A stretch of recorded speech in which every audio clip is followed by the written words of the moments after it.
Japan, it'll air live, and so it'll be on DAZN there. And we thought that it'd be best if we came out with the blocks something very strong. What do you think it means to MMA Horiguchi, who does win this fight, to be a cross-promotion champion? The whole champ thing is like the trend now, but you'd be doing it in weight class, same weight class, two promotions. Yeah, well, you know what? Listen, I wish both fighters good luck, but I told DC you better win that fight Friday night. But no, in a serious note, it's like, you know, these fights don't happen with the champs fighting another champ in a real legitimate league like, you know, Bellator and Rizin. So it's very rare that this opportunity happens. So if he wins, hey, congratulations. I mean, he proved that he is, you know, one of the greatest fighters in his weight class.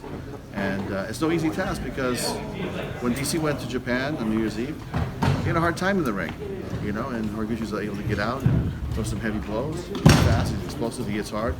DC has his hands full. You know, but I have confidence in my guy that we can get it done. Otherwise, we might not have been here with this fight tonight. So, you know, he has a lot on his plate, but he's got to get it done. Does it make it a little more fun for you as a promoter? Like, you know, Saki Ibarra was up here, he said he guarantees Horiguchi. Oh, he guarantees. Yeah. And you're saying, yeah, obviously you root for your guy, but does it make it a little more interesting than, you know, just having to be indifferent and give a certain answer that's kind of down the middle? You know, it's, listen, I want my guy to win, right? And I think he can win. Horiguchi's a tough fighter. And Saki Ibarra, I'm sure, is, you know, really pulling for him because then he's have bragging rights, right? But I feel like my guy can get it done, and you know, it's gonna be an interesting fight on Friday night. And I'm glad we're starting out with a bang because that's a big fight coming right out of the blocks, and it's gonna be a fun fight to start the night. Would you get bragging rights on the line, or is there any little side bets? Oh, little side bets. The night's not over yet, so we'll see. Would you guarantee for DC? What's that now? Would you guarantee for DC that he's going to win? Oh, I think he's going to win. He's going to win, yeah. That's a guarantee? Yeah, it's a guarantee. I mean, you know, he's going to guarantee it. I'm going to guarantee. Everybody's going to guarantee it. But I think my guy can do it. I think my guy's talented. He's going to feel very comfortable in that cage. This is where he fights his fights. I think that Horiguchi's been fighting in a ring for a long time, and the things that happen in Japan, he's not going to be able to get away with here. And I'm talking about just, you know, sliding, you know, basically slipping out from, you know, the clinch. And if he gets stuck in a corner, he's not going to be able to get out this time. Maybe it doesn't apply completely to this fight because Horiguchi has had a lot of experience fighting in the cage with the circular cage this time. But what's more difficult, do you think, for a fighter to adapt to? Someone who's used to the cage going to the ring, or someone who's used to the ring? Well, I think, listen, Horiguchi's had fights, you know, in the cage before, but it's been how long? It's been a couple of years, right? So, you know, he's training most of the time to fight in the ring, and it's a much different experience. I saw DC have a really hard time in the ring in Japan. You know, harder than I thought he would. But I don't want to take anything away from Horiguchi. He's a great fighter. I've been following his career for a long time. But I think that this is going to go our way. Bellator has been moving strongly in kind of neglected markets like Europe, Hawaii, and Japan. Is there anywhere else you were looking at that you were looking to either cross or to really push the Bellator brand? Yeah, I mean, listen, we're not afraid to, you know, collaborate, co-promote, fight each other. You know, it's really, the door's open. If it makes sense, we'll do it. If it doesn't make sense, we won't do it. But this is something that makes a lot of sense. And, you know, going to Japan and watching that first fight, it was motivating for me. And the deal was that if DC didn't win, that Saki Ibarra would send Horiguchi here, which he has, so he's honored his word. And when you deal with another promoter, you have to have a certain amount of trust in them delivering what they say they're going to deliver. And Saki Ibarra has done that. So I'm very thankful to him and Horiguchi for coming here and fighting. As far as outside markets, you know, Hawaii was a big market for us.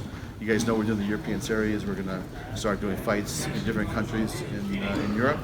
And that will just lead to different types of localization of events, which means basically, you know, when we go to Latin America, you know, I think we'll be starting a localized series in Latin America soon, as well as, you know, some maybe, you know, different parts of Europe or Asia. Do you foresee doing a Bellator versus Rizin full card? Should you take your best fighters and play up against Rizin best fighters? Listen, we would welcome that, you know, and but if we do it and we do it there, then they would have to come back and do it here because, like I said, it's a different experience to fight in the ring, and I think you get out of a lot of situations having a ring compared to the cage, where you can get stuck in a position. So we'd have to have it both ways. So, you know, there's been dialogue. There's nothing, you know, imminent, but these things take time, and at least we can have this fight and enjoy it on Friday night. The historical significance of this event, with two organizations coming together to put on this mega card on Friday night.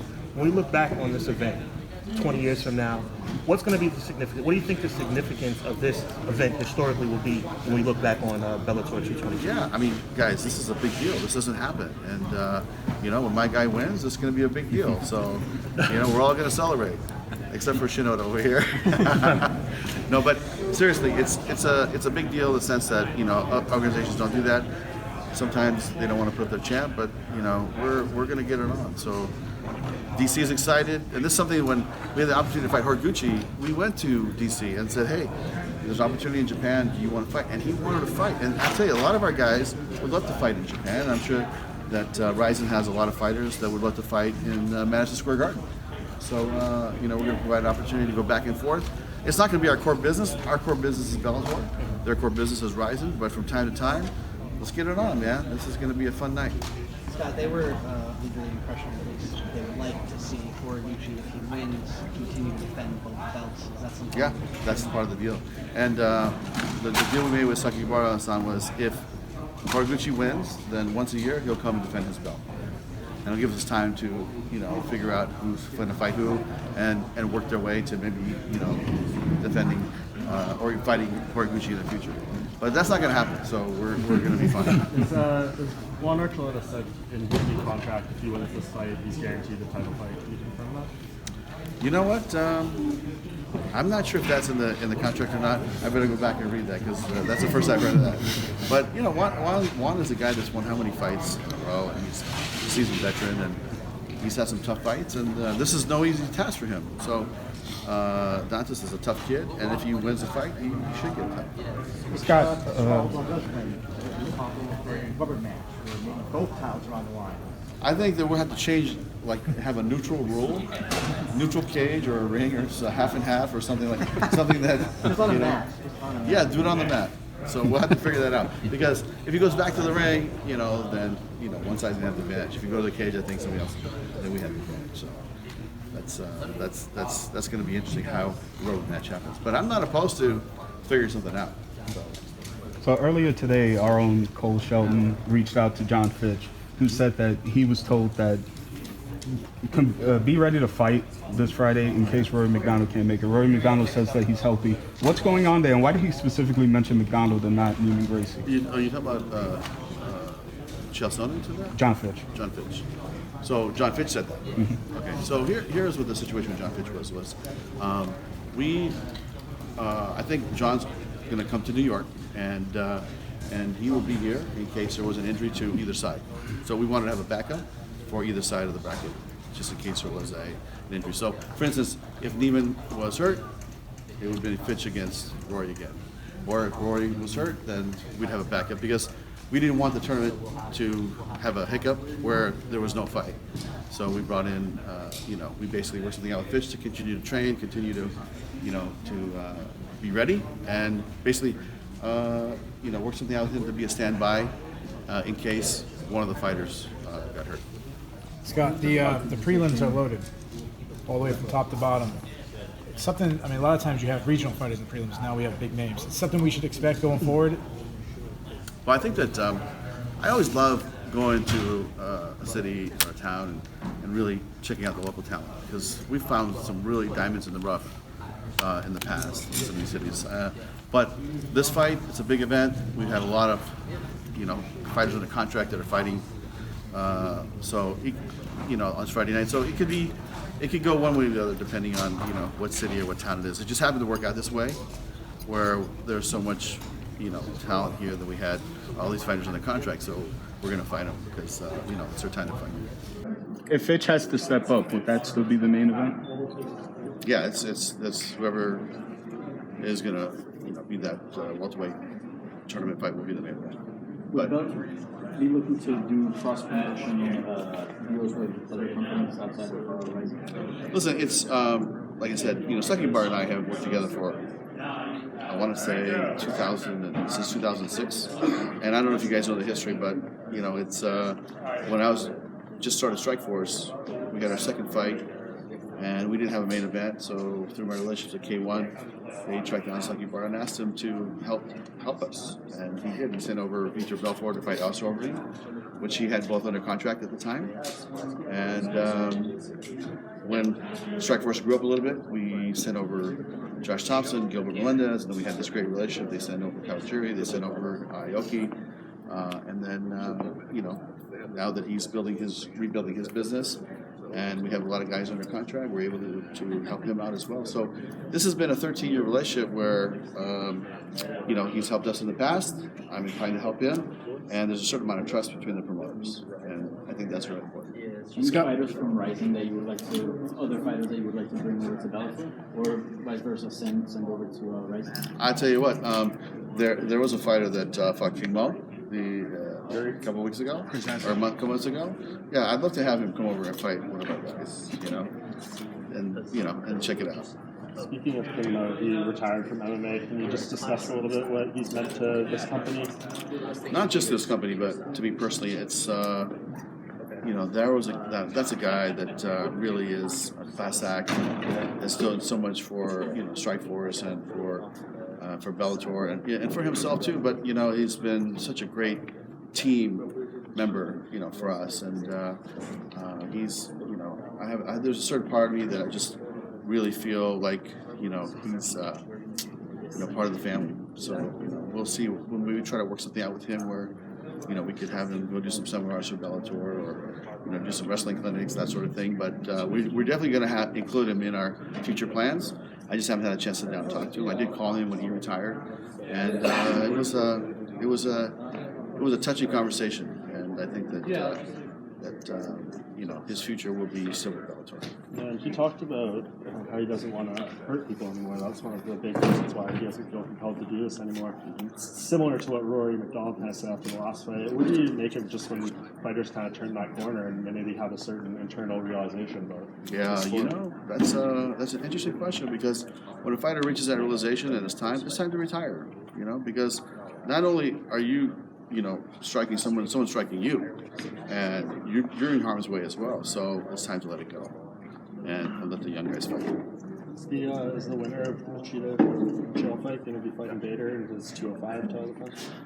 Ryan Bader will be fighting at heavyweight first, and he will be fighting Chuck Congo sometime. I do, but I can't tell you. So. We'll have something to come out soon. Please.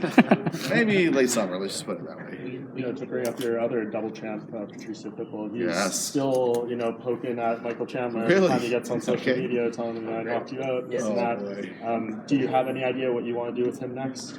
Well, as you guys know, we're starting our featherweight tournament, and we're going to invite him. Hopefully he'll want to come in. It's a big prize money at the tournament. It'll be a 16-man tournament starting sometime in September. And I think that he'll end up in the tournament and fighting at 145. So him fighting Chandler is probably not in the horizon anytime soon. But we'll have other fighters for Michael to fight. Do you have an idea how you're going to do the draw for that 16-man tournament, or how when we'll hear who's all going to be in it? We actually have a really good plan, and we'll unveil it at some point. Scott. Friday? Maybe not that soon. Scott, you've already proven that you're willing to put your champions against other organizational champions, specifically Darren Caldwell. There's another champion in his weight class, Henry Cejudo, who called him out by name this week. Oh, really? Any chance? I know it's probably a miracle. You pick up the phone and call up Dana and say, "Let's do it." Listen, it's not their business model to do that, but if they want to get it on, then let's get it. Let's do it. We will not be opposed to that. Follow-up question: you love to bring in the biggest stars, the biggest names, the best fighters. Cris Cyborg mentioned this week she only has one fight left in the UFC. She's willing to test free to see.